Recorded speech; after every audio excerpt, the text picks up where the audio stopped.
Los.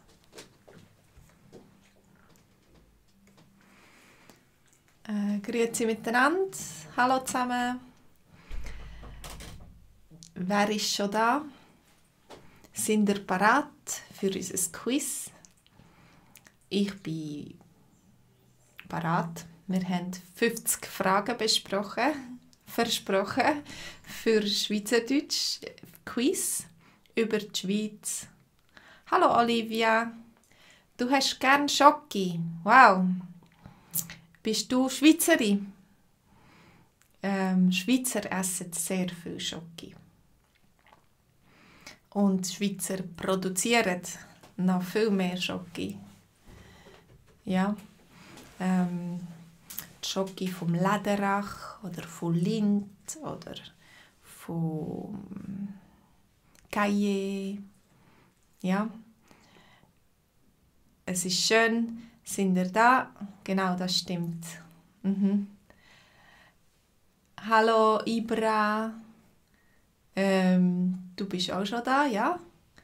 Hallo Wasim. Woher bist du? Woher kommst du, Wasim? Hallo Faisal. Schön, dass du noch Zeit nimmst für unser Video, für unseren Livestream. Hallo Nesrin. Guten Abend. Du bist auch müde, Olivia. Ja, es ist schon 8 Uhr. Das ist schon, du hast den ganzen Tag gearbeitet, sehr wahrscheinlich. Dann hast du es recht, müde zu sein. Und es wird wieder schneller dunkel. Wenn es so hell ist draussen, dann ist es auch besser, dann ist man weniger müde. Also, ich begrüße euch ganz herzlich zu unserem Livestream. Wir machen heute ein Quiz. Ich stelle euch ein bisschen Fragen über die Schweiz und wir können auch sonst ein bisschen reden darüber. Chatten. Hallo Karin. Ah genau, für dich ist es Mittag, du bist in Amerika.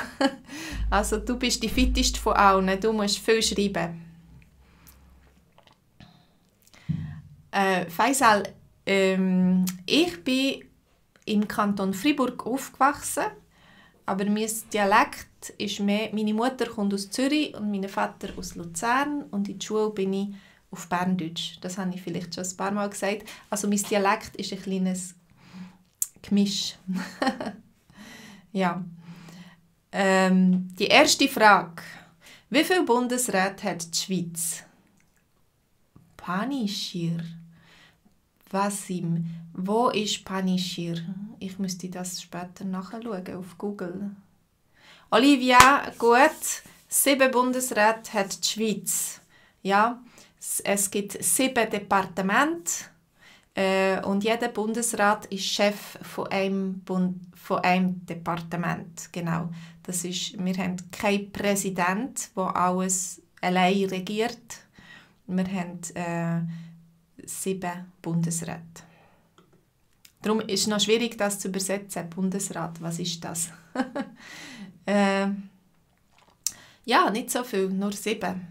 Aber jeder ist ein Chef von einem Departement und dann einer von diesen 7 Bundesräten ist für 1 Jahr lang der Bundespräsident. Also das ist der Chef von allen. Also die Person hat dann auch repräsentative Aufgaben im Ausland oder bei Feiern, Fest und so. Ja, Bundesrat. Okay. Wer vertritt die Ständeräte im Parlament? Bist du gut in Politik? Interessiert ihr euch für Politik? Für wer sind sie im Parlament? Wer schickt die Ständeräte ins Parlament? So. Was denkt ihr? Also das Volk, das sind die Leute, die Schweizer, ja, die Kantone, das sind die verschiedenen Regionen von der Schweiz. Und Sprachregionen haben wir 4. Deutschschweiz, die Romandie, die italienische Schweiz, und im Graubünden Rätoromanisch. Ich glaube auch die Kantone, genau. Pro Kanton gibt es wie viel? Jeder Kanton hat gleich viel Ständeräte. Genau. Also ist die nächste Frage. Die gibt es gar nicht. Wie viele Ständeräte hat es? Wie viele Ständeräte gibt es, wenn jeder Kanton 2 Ständeräte hat? Wisst ihr das? Also ihr müsst aufpassen, wir haben noch Hauptkantone. Und Hauptkantone haben nur 1 Ständerat. Also Basel-Land hat 1 Ständerat und Basel-Stadt hat 1 Ständerat. Die nächste Frage. Olivia, du bist schnell. Wie heisst der See bei Luzern? Vierwaldstättersee. Vierwaldstättersee. Bist du schon am Vierwaldstättersee gewesen? Und Megasee könnte man auf Deutsch sagen, am Lago Maggiore. Aber wir sagen eigentlich meistens den italienischen Namen. Aber ich habe gedacht, das tut noch gut. Megasee. Lago Maggiore, ein grosser See. Was gibt es noch für Hauptkantone? Es gibt Basel-Land, Basel-Stadt. Oh, Faisal, du bist am Vierwaldstättersee. Schön, das ist ein schöner See. Vielleicht ein bisschen kalt schon zum Baden. Ja. Oder apropos Hauptkantone, es gibt Appenzell-Innerrhoden und Appenzell-Ausserrhoden. Und es gibt noch ein drittes. Wer weiß? Ich habe das gerade vergessen.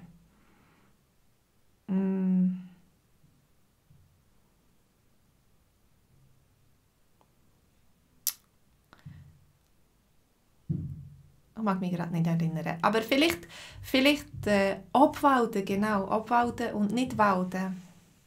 Vielleicht, oder? Das könnten die Hauptkantone sein. Obwalden und nicht Walden. Ihr habt recht. Gut. Also das ist noch die Antwort.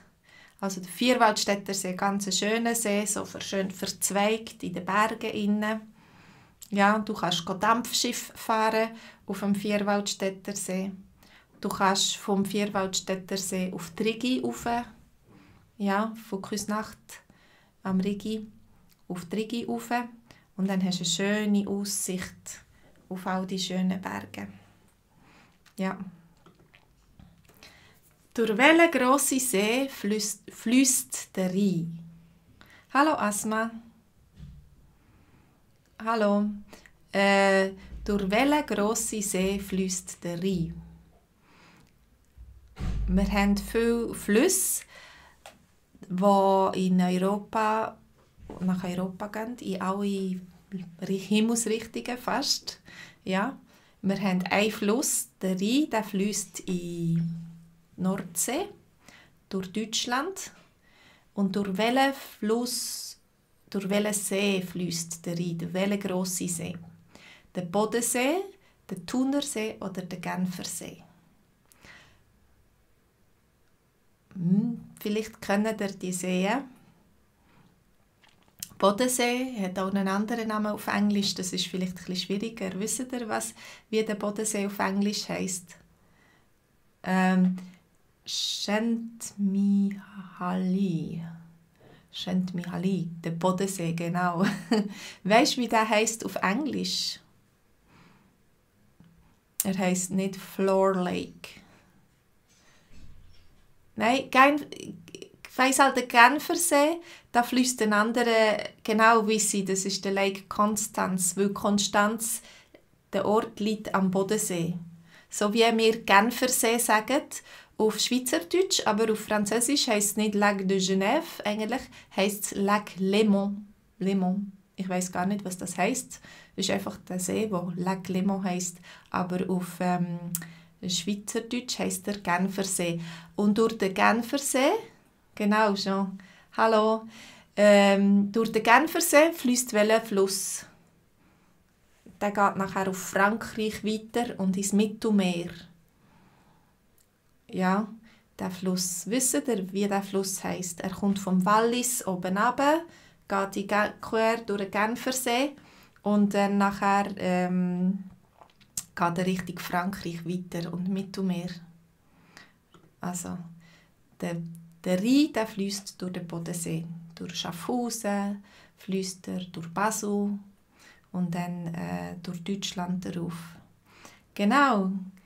Girek, Rhone. Im Oberwallis heisst sie noch Rotte und dann heisst sie Rhone und die fließt nach Frankreich ins Mittelmeer. Und dann haben wir noch einen anderen Fluss, den Inn. Da sind meine Eltern am Inn nachgefahren. Ups, jetzt mache ich gerade ein Chaos, glaube ich, da mit meinen Sachen. Meine Eltern sind am Bodensee, am Inn entlang gefahren und der Inn fließt Passau in die Donau. Und die Donau geht dann ins Schwarze Meer. Hallo Chevit, gut schreibst du, wie du heisst. Ich könnte es nicht gut lesen. Hallo Anna. Also, von der Schweiz aus geht das Wasser in ganz verschiedene Himmelsrichtungen. Richtung Norden, durch Deutschland, durch Frankreich ins Mittelmeer oder ins Schwarze Meer. Also die Schweiz ist die Wasserscheide. Dort scheidet sich das Wasser. Je nachdem, auf welcher Seite vom Berg das Wasser, der Regen geht, fließt es jemand anders hin. Wie viele Tonnen Schoki verkauft die Schweiz jährlich? Jetzt international, nicht nur in der Schweiz. Das ist schon die Antwort. Also ihr müsst fragen, euch merken, wie viele Tonnen Schoki. Ich habe da mit meinen Slides irgendetwas verschoben und irgendetwas verloren. Ja. Und jetzt ist es ganz durcheinander. Also, wie viele Tonnen Schoki, vielleicht habt ihr es schon gesehen, produziert und verkauft die Schweiz im In- und Ausland? Ja. Also sind das mehr 50'000 Tonnen oder 100'000 Tonnen? Genau. Nachiket, du hast ganz gut gelesen, das sind 177'000 Tonnen scheinbar. Enorm viel Schoki. Hallo Sabine, schön, dass du da bist. Ja, also wir sind sehr süße, wir Schweizer, wir haben gerne unsere Schoki. Und ihr, welche Schoki habt ihr am liebsten?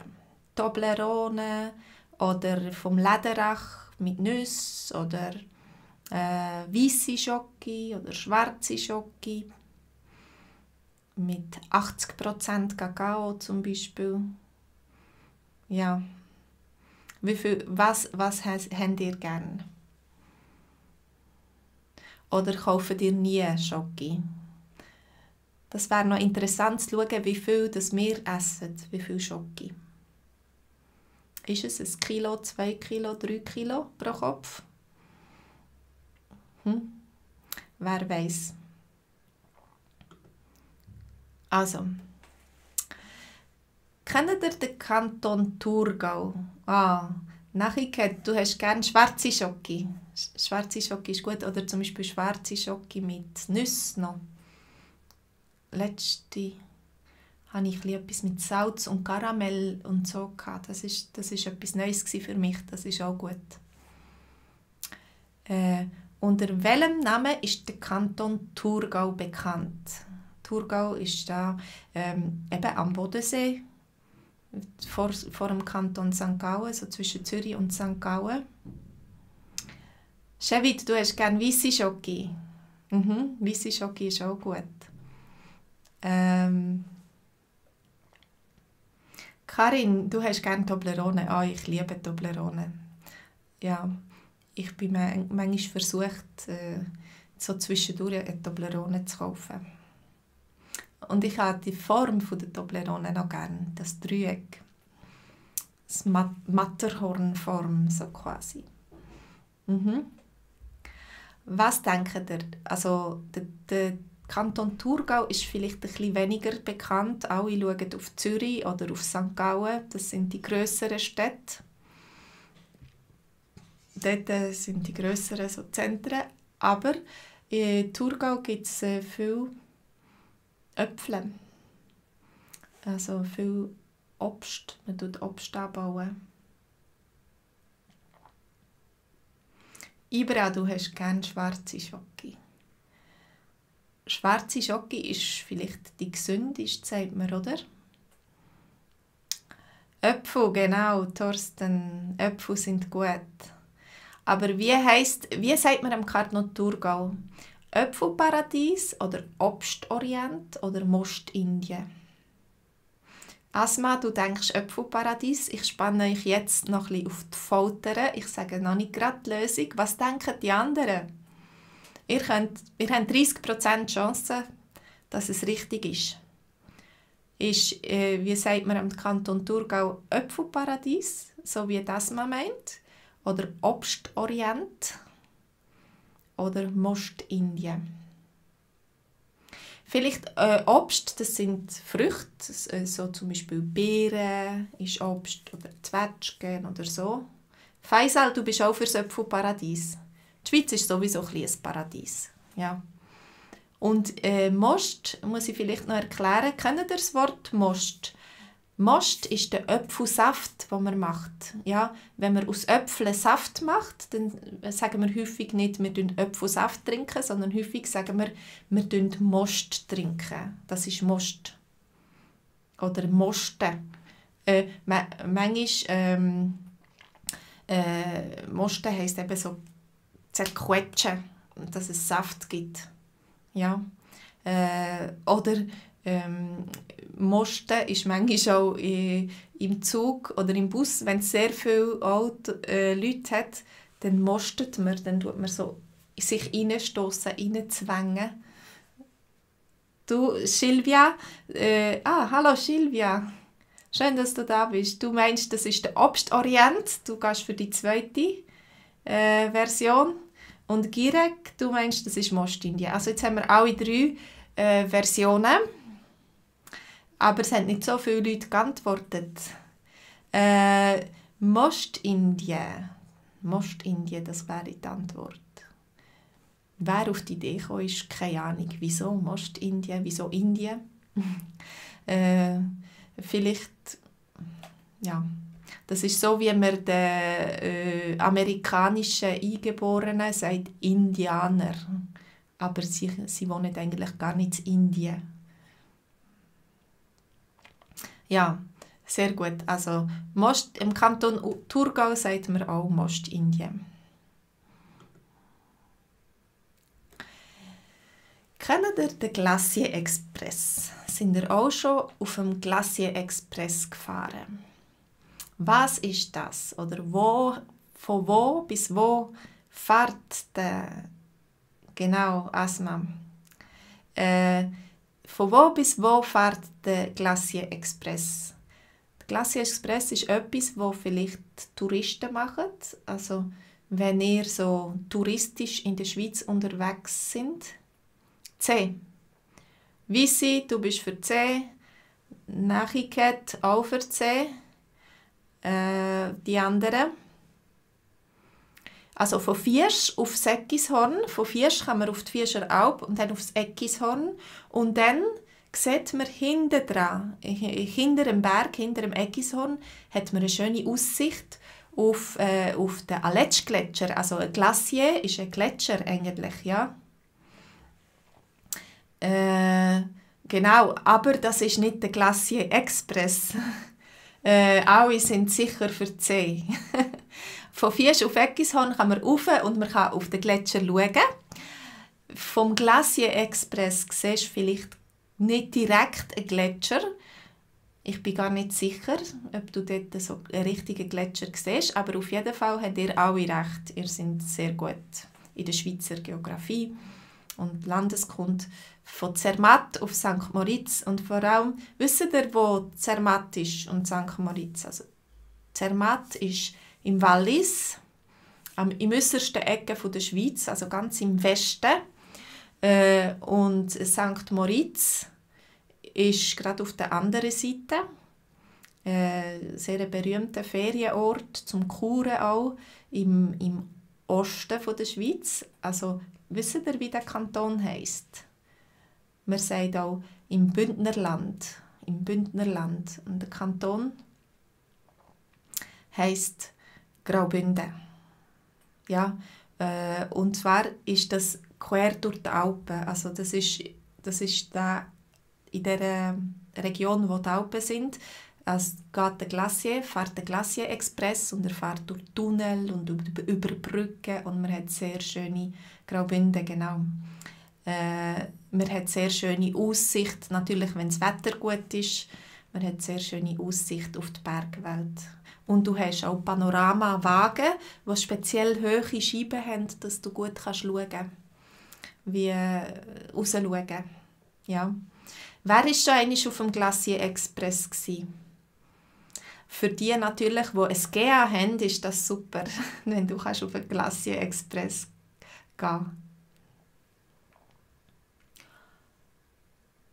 Karin, du bist in Zermatt und auf der Spitze. Du meinst, du bist auf dem Matterhorn gsi? Auf dem Bergspitz? Beim Matterhorn? Wow. Genau. Nachher, du hast es gegeben. Also du kannst einmal vielleicht eine zweitägige oder dreitägige Reise machen und den Glacier Express nehmen. Mhm. Ja, du bist auf dem Matterhorn gsi. Karin, wow. Ich habe immer nur das Matterhorn von weit angeschaut. Ich bin nie auf dem Matterhorn gsi. Du musst fit sein für aufs Matterhorn, ja. Gut. Eine Bergspitze, Olivia, also ein Bleistift hat auch eine Spitze. Das ist einfach spitz, dass es so scharf ist vorne. Ja. Aber man kann auch das Bleistift spitzen. So. Aber der Bergspitz, oder man sagt auch Gipfel, auf dem Gipfel, Berggipfel. So wie ein kleines Gipfeli zum Essen. Ein grosser Gipfel ist ein Berggipfel. Hallo Wilfreini. Genau. Also, vielleicht sind ihr auch schon auf Bergen gewesen, oder auf dem Glacier Express oder St. Moritz. Dann könnt ihr schreiben, was ihr schon gemacht habt, wo es sehr schön ist, was ihr uns empfehlen könnt. Das ist noch die Antwort.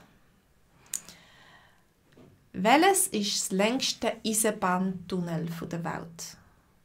Also das nicht Strassentunnel, sondern Eisenbahntunnel, wo die Züge durchfahren können. Ja, man sagt auch, der Zug sagt man auch Eisenbahn, weil sie aus Eisen ist. Eisen, also aus Metall. Ja.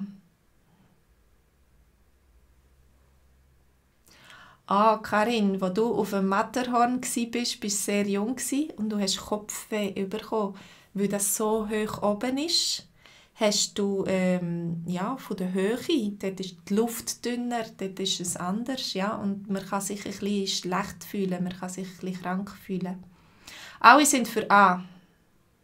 Ja. Ja. Und wisst ihr, was der Ärmelkanal ist? Also der Ärmel ist eigentlich so von einem Pulli oder von einem Hemdli oder so, wo der Arm drin ist. Auf jeden Fall A. Und der Ärmelkanal, das ist der deutsche Name für den Kanal zwischen genau.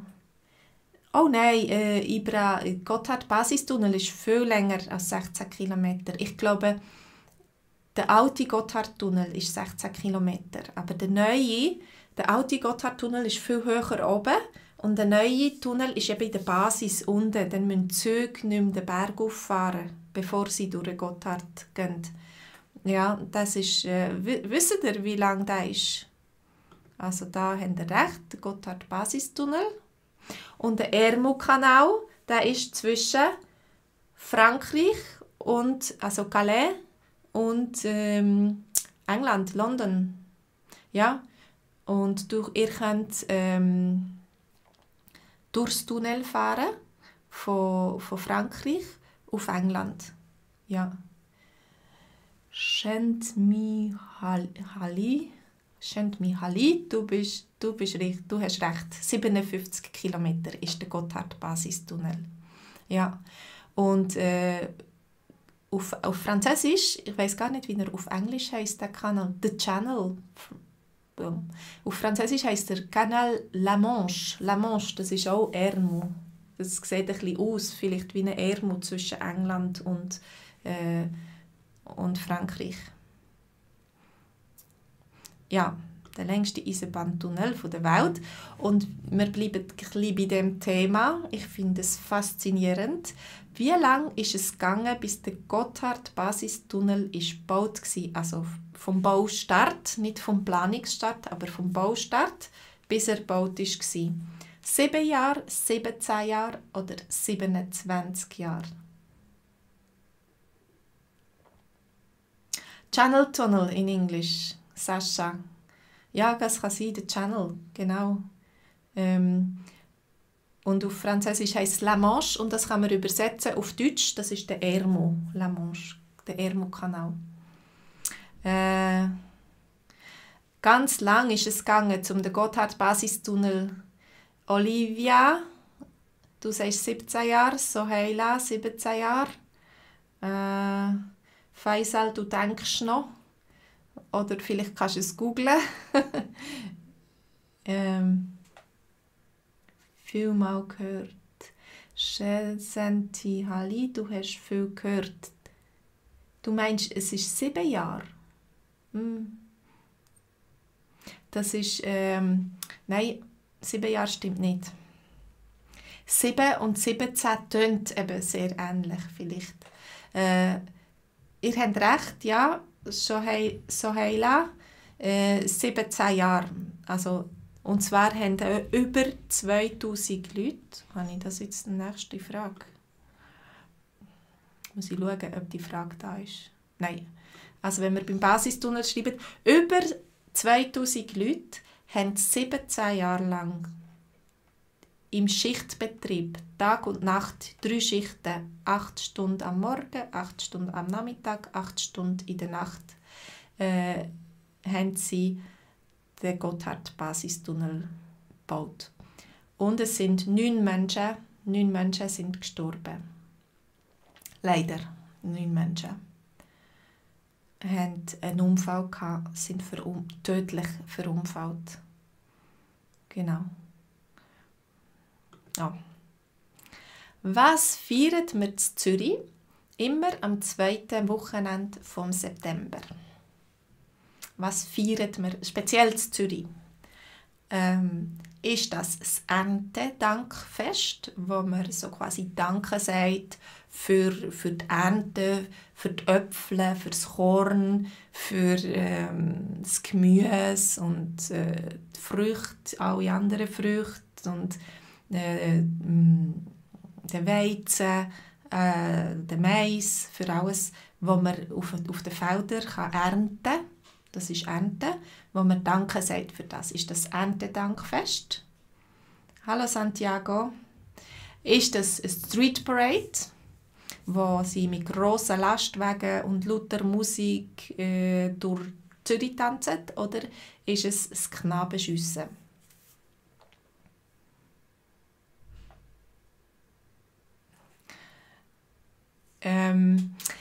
Was ist es? Was feiern wir in Zürich immer am 2. Wochenende vom September? Und es ist so ein wichtiges Fest, dass die Leute von Zürich, die in Zürich arbeiten, einen halben Tag frei haben. Also sogar nicht nur die Schule, nicht nur in der Schule ist frei, sondern die in Zürich arbeiten, haben einen halben Tag frei wegen dem Fest. Ist das Erntedankfest? Oder die Street Parade oder das Knabenschiessen. Schiessen ist, wenn man ein Gewehr hat und schiesst. Ja, man hat eine Zielscheibe und man schaut, wer tut am besten schiessen. Wer trifft aufs Zähne in die Mitte. Wer trifft. Ja. Und Knaben, Das sind Buben eigentlich. So, Heila, du bist mutig, machst den Anfang an. Tampton, ja genau, an. Shent Milail, ist das C? Ja, du hast schon geantwortet, C. Das ist sehr wahrscheinlich zu dieser Frage gewesen. Ja, also, was? Die anderen? Sascha, genau, du glaubst Knabenschüsse. Knabenschüsse stimmt. Ja, dort können nur Jugendliche, also von 13 bis 17 Jahren, nur Kinder und Jugendliche, können schiessen. Und früher war es nur für Buben. Nur für Buben. Aber heute können auch Mädchen schiessen. Also es gibt Wettbewerb für Mädchen und für Buben. Jetzt ist es Gleichberechtigung für Mädchen und Buben. Genau, Shent Milhali. Street Parade gibt es auch in Zürich. Und das ist sehr berühmt, aber das ist früher. Ja, das ist im Sommer, wenn es sehr heiß ist und alle, weil die Leute haben ja nicht so viele Kleider an. Und so, sie können sich frei bewegen und in den See baden. Ja, die Street Parade ist früher. Und das Erntedankfest ist vielleicht mehr auf dem Land, wo die Bauern sind, als in der Stadt. Ich weiß nicht, ob sie in Zürich ein Erntedankfest haben. Es gibt schweizweit im September den eidgenössischen Dank-, Buß- und Betttag. Das ist vielleicht etwas Ähnliches, aber das ist mehr in der Kirche. Es ist nicht so irgendwie gross, so ein grosses Fest. Das Knabenschiessen. Was hat der Wilhelm Tell seinem Sohn vom Kopf geschossen? Ich weiss nicht. Kennt ihr die Geschichte, wie die Schweiz ist gegründet wurde? Kennt ihr die Legende? Was ist passiert, wo die Schweizer sich aufgelehnt haben gegen die oberen Herren, gegen die Habsburger und so? Kennt ihr die Geschichte? Aui, B, Äpfel. Genau. Kein Adler. Das wäre ein bisschen schwierig, einen Adler auf einem Kopf zu platzieren. Genau. Maria Nenkowska, du siehst gut auf dem Bild, dort hat es eine Kuh. Auf dem Bild. No. Alle wissen die Antworten und strecken ihre Hände oder Hufe. Ja, genau. Kennt ihr die Geschichte von Wilhelm Tell, der nicht einen Hut grüssen will? Also der Gessler hat nur einen Hut von sich aufgestellt und hat gesagt, du musst ihm die Ehre erweisen, du musst dich verbeugen vor dem Hut und ihn grüssen. Und er hat gesagt, nein, das mache ich nicht. Und darum musste er einen Apfel vom Kopf von seinem Sohn schiessen. Aber zum Glück war er ein guter Schütze und hat getroffen. Also nicht der Sohn, sondern der Apfel. Ja. Also für die Geschichte noch nicht kennen, es ist eine Geschichte vom Schiller und es ist die Legende von der Schweiz.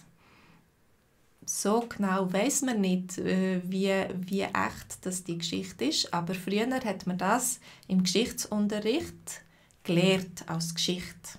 Ja. Heute ist man nicht mehr so sicher, wie richtig das ist. Ah, Maria, mein Mann ist Pol.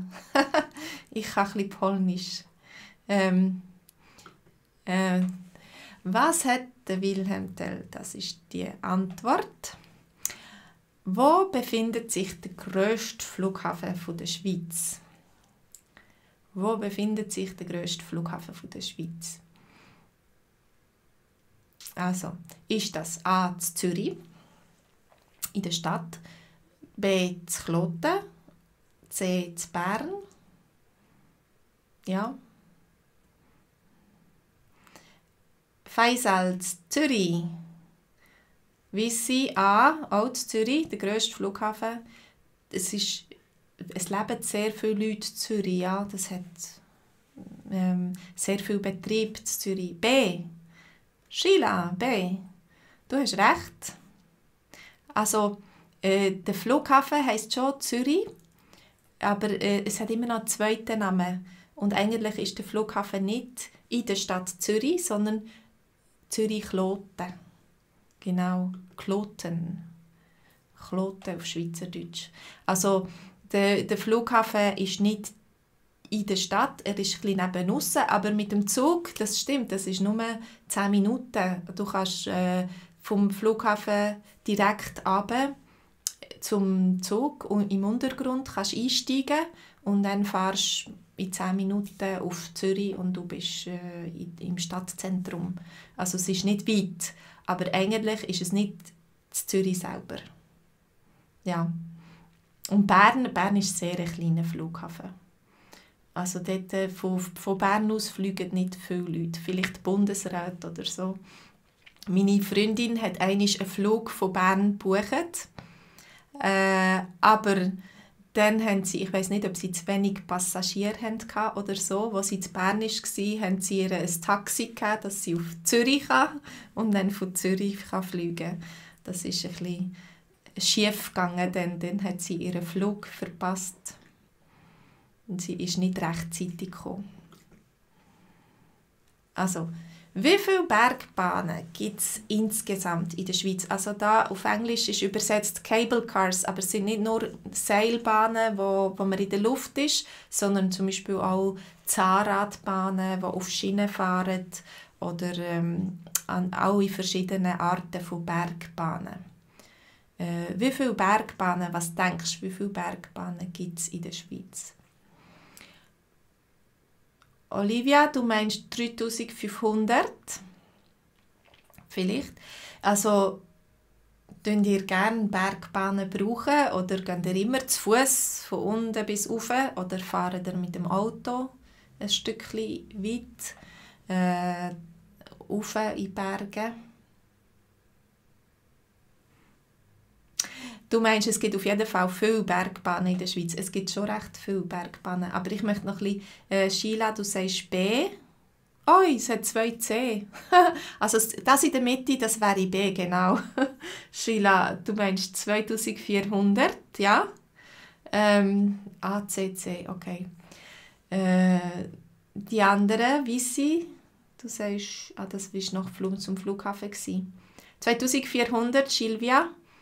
Woher weisst du das? Hast du geraten oder hast du gegoogelt, wie viel das es gibt? Das ist nämlich richtig. Ja, 2400 Bergbahnen gibt es scheinbar insgesamt. Shevit, du bist auch einverstanden? Ja, es gibt viele Bergbahnen. Die Bergbahnen sind relativ teuer. Nehmt ihr amix Bändli in den Bergen oder geht ihr immer zu Fuß und denkt ihr, ich will Geld sparen? Oder sagt ihr, ich bin fit, ich tue selber laufen? Silvia, du hast geraten, also du hast nicht gewusst, genau wie viel das sind, aber du hast so ein Gefühl gehabt, 2400. Genau. Ja, also... Sheila, du nimmst das Bändli, du nimmst gerne das Bändli. Wenn ich wählen kann, dann nehme ich gerne rauflaufen und mit dem Bändli runterfahren. Ich habe es nicht so gerne, wenn es sehr steil runtergeht. Ja, das ist nicht so gut für meine Knie. Dann nehme ich lieber das Bändli. Also ich tue nicht rauffahren, sondern ich tue lieber runterfahren. Oder man könnte mit einem Trottinett runterfahren. Manchmal kann man mit dem Bändli rauffahren und mit dem Trottinett runterfahren. Oder es gibt Orte, wo du kannst Mountainbiken, wo es so Downhill-Pisten hat. Und du kannst mit dem Bändli rauffahren. Du musst nicht rauftrampeln mühsam. Du musst nicht trampen, du kannst mit dem Bändli nehmen, das Velo einhängen und rauffahren und dann nur Downhill machen. Dann kannst du 5-6 Mal pro Tag rauf und runter. Hallo Ebrahim. Ja, also Bergbahnen sind eine gute Sache. Wie lange muss der Emmentaler Käse mindestens reifen? Der Emmentaler Käse. Es gibt auch Greyerzer, es gibt Tilsiter, es gibt andere Käse. Da ist gerade die Rede vom Emmentaler. Vielleicht habt ihr auch andere Käse gern. Was für Käse? Schweizer Käse habt ihr gern? Raclette-Käse oder Vacherin? Maria, genau, wir brauchen das französische Wort Velo anstatt Fahrrad. Das ist ein Velo, ein Mountainbike ist ein Velo. Und ein Citybike, also wir brauchen viel Mountainbike, Citybike oder irgendein anderes Bike oder ein Rennvelo. Das ist, wenn du ganz schnell fahren auf der Straße.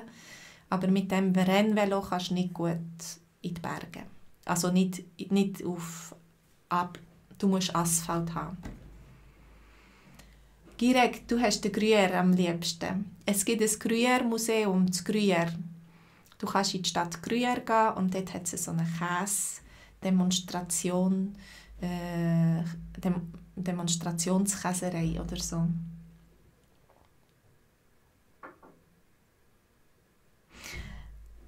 Shent Milali, ich weiß auch nicht, ob ich das richtig sage. Du hast eine Freundin in der Schweiz, die selber Käse macht, aber du weißt nicht, wie er heisst.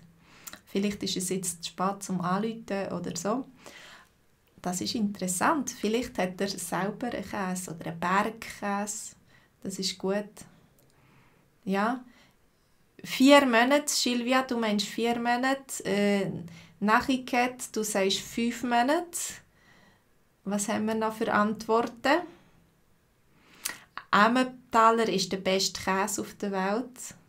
Ja, ich habe lieber ein bisschen salzigeren Käse wie der Gruyère. Oder im Kanton Freiburg gibt es jetzt Maréchal. Ich weiß gar nicht, wie bekannt das da ist. Das ist die Käsereien, die nicht mehr dürfen, sie dürfen nicht mehr Gruyère machen, weil das ist jetzt AOC, eine geschützte Marke. Und die machen jetzt Maréchal und ich denke, das ist noch besser. Also wenn ihr einmal Maréchal probieren könnt, dann nachher müsst ihr versuchen. Genau. Der Name ist ungarisch. Okay. Shent Michali. Appenzeller, oh, weisse Appenzeller ist sehr, sehr aromatisch, würde man mal sagen. Gut, also wir lüften das Geheimnis.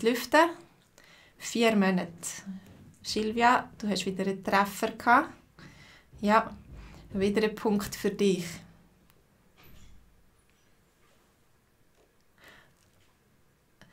Verwechselt, Girek, du meinst verwechselt Frankreich, verwechselt Leute, Gruyère und Emmentaler. Sie wissen einfach, das sind Schweizer Käse. Aber sie wissen nicht, was ist. Also der Gruyère ist salziger und der Emmentaler ist der mit den Löchern. So typisch Schweizer Käse mit den Löchern und süßlich, ja. Gruyère ist eigentlich der französische Name. Man kann auch Greyerzer sagen auf Deutsch. Sie sagen, Emmentaler sagen sie Gruyère. Ja, weil vielleicht ist Emmentaler so ein schweizerdeutsches Wort, was schwierig ist für sie. Gruyère ist einfach generell für Schweizer Käse vielleicht ein Überbegriff. Wo befindet sich das grösste Weinbaugebiet der Schweiz? In der Schweiz haben wir an einigen Orten, an südlichen Hängen in den Bergen, haben wir, oder nicht nur, in den hohen Bergen am Jura oder so, haben wir Rebberge. Also es werden Trauben angebaut und aus diesen Trauben wird Wein gemacht. Also es gibt Weinbauern und die haben einen Rebberg. Und im Moment ist, glaube ich, gerade die Ernte im Gang. Sie ernten Trauben, dass sie Wein machen können. Also, Alexei, du sagst, du bist fürs Wallis. Maria auch fürs Wallis. Swattland. Girek, Swattland ist le Canton de Vaud. Also Lausanne ist die Hauptstadt vom Wattland. So wie wir sagen, ins Bündnerland für den Kanton Graubünden. Sagen wir für den Kanton Watt, sagt man Swattland. Das Lavaux, jetzt weiss ich gar nicht, wo Lavaux ist. Ist das im Wallis oder im Wattland? Ja,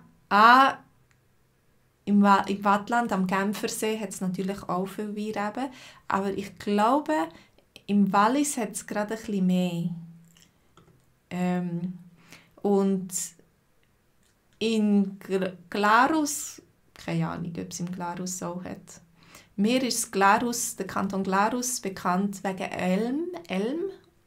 Und Ort Elm, dort produzieren sie Citro. Ich weiss nicht, ob ihr das schon gesehen habt, Elmer Citro.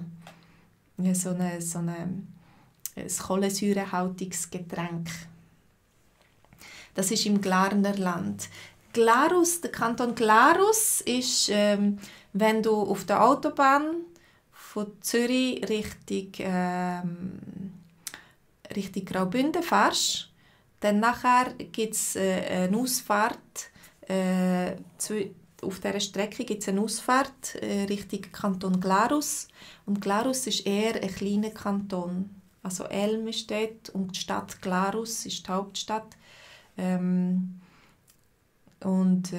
Was gibt es noch? Ich glaube, der Lederach, der die Schoki macht, ist im Kanton Glarus daheim. Also dort hat es, glaube ich, so einen Fabrikladen, wo man so Schoki kaufen kann. Ah, Nachricht, du schaffst im Glarus. Ja, vielleicht stimmt das, ist der Lederach im Kanton Glarus? Ich glaube es fast. Also er grenzt, glaube ich, an Kanton Zürich, aber es ist so ein kleinerer Kanton. Es hat viele Berge. Wenn man zu Elm ist, dann hat es rundum so Berge, so richtig Wand. Man kann Platzangst bekommen und es hat ein Loch im Berg. Also manchmal kommt die Sonne durch das Loch dann durch, aber es ist relativ schnell schattig. Also man hat weniger Sonne dort. Eine Kollegin von meiner Mutter hat einmal im Kanton Glarus gewohnt und sie ist depressiv geworden. Genau. Das Martinsloch, okay. Genau, ich habe den Namen vergessen. Das ist das Martinsloch. Genau, Schoki ist Chocolate. Genau, sehr gut. Also, wie heisst der Schweizer Nationalzirkus? Das ist ein super Zirkus. Ich bin immer als Kind in den Zirkus gegangen, sehr gern. Sie haben auch einen Zoo am Zürichsee. In Rapperswil ist ein Zoo, ein Kinderzoo, der viele Tiere hat, die man besuchen kann. Und nachher kann man nebendran in die Bade gehen. Als ich ein Kind war, hatte es noch Delfine im Kinderzoo. Später hat es dann Seehunde gehabt, aber jetzt haben die Naturschützer das verboten. Es gibt keine Seehundshow mehr. Das ist schade. Ich habe das Gefühl, das war eine gute Sache, die Seehundshow. Also, was haben wir da für Antworten? Apostolis. Kind, also du meinst Knie vielleicht. Knie ist eigentlich Hochdeutsch für das Knie, also das Gelenk da von den Beinen zwischen Oberschenkel und Unterschenkel, also das ist Oberarm und Unterarm und bei den Beinen unten haben wir Oberschenkel und Unterschenkel und dort ist das Knie, Zirkus Knie. Und das ist der Name von einem Zirkus. Knie, B, Circus Royal Olivia. Wer sagt noch jemand C? Die meisten sind einverstanden. Zirkus Knie, genau. Zirkus Knie, das ist eine richtige Familie, eine Zirkusdynastie und sie sind sehr bekannt und sie haben 100-jähriges Jubiläum gefeiert, ich glaube, vor kurzem. Und sie haben Crowdfunding gemacht für ein neues Zirkuszelt. Also ich glaube, jetzt haben sie ein neues Zelt, aber ich habe es noch nie gesehen. Alexi, der Zirkus Knie ist gerade in Bern. Also für die möchten schauen, ich denke, sie haben immer ein interessantes Programm. Die können auf Bern gehen, in den Zirkus Knie. Maria, du freust dich auf die Schweiz. Also vielleicht gehst du an einen Ort, wo der Zirkus Knie gerade auf Tournee ist. Dann kannst du dort Zirkus schauen. Ja. Also das ist noch die Antwort. Zirkus Knie. Und dann, ich glaube, wir kommen zu der letzten Frage. Wie viele Einwohner hat Zürich? Zürich ist eine der grössten Metropolen der Schweiz. Genf ist auch sehr gross. Ich glaube, es hat zahlenmässig mehr Einwohner. Aber vielleicht ist die Agglomeration kleiner. Weil Genf ist ja gerade an der Grenze. Ich weiß es nicht genau. Aber ihr seid für B. Alexi, B, 390'000. Girek, B. Also nicht Kanton Zürich, sondern die Stadt Zürich. Ja, das ist eine gute Frage. Kanton oder Stadt? Das ist natürlich ein grosser Unterschied. Stadt Zürich, also da hat es 3 Zahlen, genau. Ihr habt gesagt B, also ist nicht eine Millionenstadt. Alle sind für B. Marco, du bist für C, 1,3 Millionen. Du hast auch nicht Unrecht. Chevit, C, es ist so. Also die Stadt selber, sorry, ich habe das da geändert, aber im anderen nicht, hat 430'000 Einwohner, nur die Stadt. Aber es ist ja nicht, die Stadt ist ja nicht fertig, nur die Stadt, also es hat Agglomeration, es gibt Grossraum Zürich. Und die Agglomeration hat 1,3 Millionen. Und der Bereich, den man Metropole Zürich nennt, der hat 1,8 Millionen Einwohner. Also es wohnen sehr viele Leute in Zürich und um Zürich herum. Ja, immer mehr, immer mehr. Und es ist schwierig eine Wohnung zu finden, ja, oder ein Haus zu finden. Mein Bruder hat ein Haus gesucht, er wollte etwas kaufen, aber jetzt ist er auf Bern. Er hat in Zürich nichts gefunden. Wobei, Zürich hat ihm sehr gefallen. Ja. Ich weiss nicht, wohnt ihr in Zürich? Habt ihr in Zürich etwas gefunden zum Wohnen? Hallo José. Ja, das ist nicht ganz einfach. Man muss Glück haben, man muss Geduld haben, man muss umschauen, immer offen sein für Neues. Ja. Girek, du wohnst in Zürich. Kanton Aargau hat viel Platz, Nachigkeit. Ja, es gibt natürlich viele, die in Zürich arbeiten und im Aargau, das ist ganz nahe von Zürich, wohnen und jeden Tag pendeln oder jetzt eben Homeoffice machen. Ja. Also, hallo Sarah.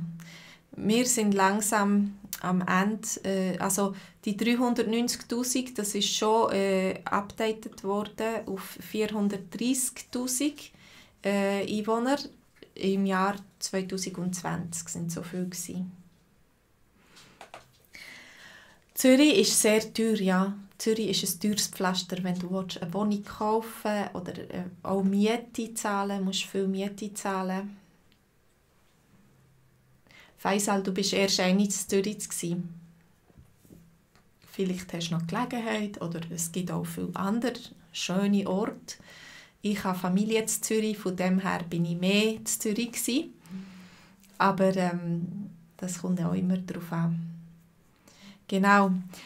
Also, für heute ist das alles. Das sind alle meine Fragen gewesen. Ich hoffe, es hat euch gefallen und ihr habt Spass gehabt an diesen Fragen. Vielleicht können wir ein anderes Mal wieder ein Quiz machen.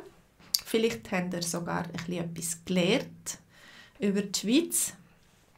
Es ist schön, wenn ihr schreibt und wenn ihr mir helft, wenn ich nicht weiter weiss. Das ist immer gut. Zusammen wissen wir mehr. Ich euch doch überlegen, ob ihr mich möchtet unterstützen auf YouTube mit meinem Kanal, dass wir weiterhin so Filme machen können und miteinander chatten und Livestream machen. Und da kommt es auf Rot, in Rot, ja.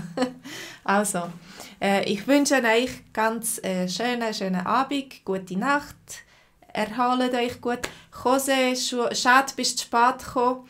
Du kannst später noch einmal den Film anschauen auf YouTube, ja, und schauen, was wir besprochen haben. Leider kannst du dann nicht mitchatten. Es hat mich gefreut, euch zu treffen. Bis zum nächsten Mal. Ich denke, nächsten Dienstag machen wir weiter. Sind ihr dabei? Ja? Macht's gut. Tschüss zusammen.